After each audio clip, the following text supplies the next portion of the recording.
आज लाडकी बहीण योजनेबद्दल एक मोठा अपडेट समोर आला आहे।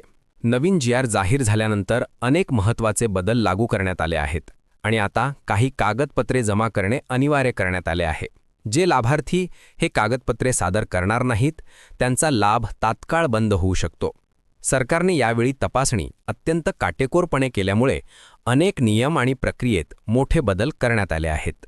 पूर्वी सर्व लाभार्थ्यांना कोणतीही अतिरिक्त पडताळणी न करता हप्ते जमा केले जात असे, परंतु आता एक विशिष्ट कागदपत्र जमा न केल्यास कोणताही हप्ता जमा होणार नाही असे शासनाने स्पष्ट केले आहे।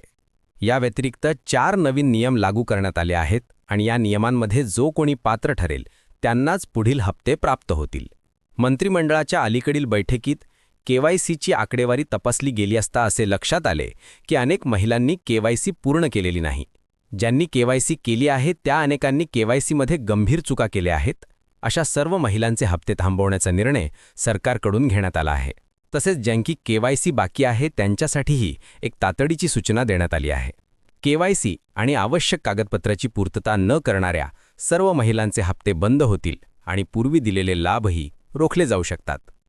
तपासणीत असेही समोर आले की बऱ्याच महिलांची आर्थिक परिस्थिती चांगली असूनही त्या लाभ घेत आहेत।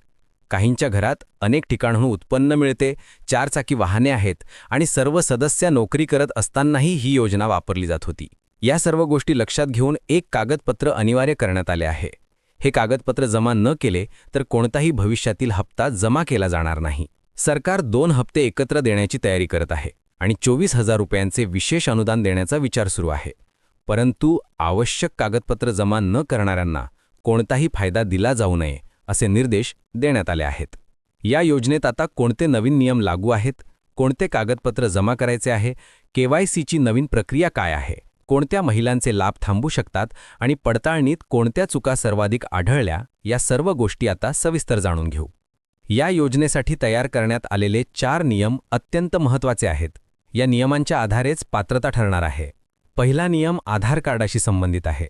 अनेक महिलांच्या आधार कार्डात नावे चुकीची आहेत, काहींनी जन्मतारखा चुकीच्या आहेत, तर अनेकांचे बँक खात्यावरचे नाव आणि आधारवरील नाव जुळत नाही।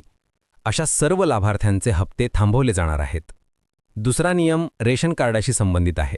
रेशन कार्डाची केवायसी पूर्ण केलेली नसल्यामुळे मोठ्या संख्येने लाभार्थी अडचणीत येणार आहेत। कुटुंबातील सर्व सदस्यांना 4G पॉस मशीनवर अंगठा लावून केवायसी प्रक्रिया पूर्ण करणे आवश्यक आहे। तिसरा नियम पॅन कार्डाशी संबंधित आहे। पॅन कार्ड आधाराशी जोडले असल्यामुळे व्यवहारांची संपूर्ण माहिती शासनाला मिळते। उत्पन्न जास्त असल्याचे लक्षात आल्यास लाभ त्वरित रोखला जाईल। चौथा नियम बँक खात्याशी संबंधित आहे। किमान शिल्लक न ठेवणे, आधार बँकेशी लिंक नसणे किंवा खात्यातील संशयास्पद व्यवहार हे देखील लाभ बंद होण्याचे कारण ठरू शकतात। आता कागदपत्रांबद्दल बोलू। केवायसीची पूर्वी ठरवलेली अंतिम तारीख 18 नोव्हेंबर होती। त्यावेळी फक्त अर्ध्या लाभार्थ्यांची केवायसी झाली होती। त्यामुळे ही तारीख वाढवून 31 डिसेंबरपर्यंत करण्यात आली आहे। परंतु यासोबत एक महत्त्वाची सूचना देण्यात आली आहे। ज्या महिलांचे पतीचे निधन झाले आहे, ज्या घटस्फोटित आहेत, अनाथ आहेत किंवा ज्यांचे वडील वारले आहेत त्यांना केवायसी करताना अडचण येत होती। त्यामुळे आता या सर्व महिलांनी मृत्यू प्रमाणपत्र किंवा न्यायालयीन कागदपत्राची प्रत अंगणवाडी सेविकांकडे जमा करणे अनिवार्य आहे। हे कागदपत्र जमा न केल्यास केवायसी प्रक्रिया पूर्ण होणार नाही आणि कोणताही हप्ता जमा केला जाणार नाही। त्यामुळे जर तुम्ही या श्रेणीत येत असाल तर हे कागदपत्र लवकरात लवकर सादर करणे आवश्यक आहे। केवायसी 31 डिसेंबरपूर्वी पूर्ण करणे अत्यंत गरजेचे आहे। या निर्णयाबद्दल तुमचे काय मत आहे ते नक्की सांगा।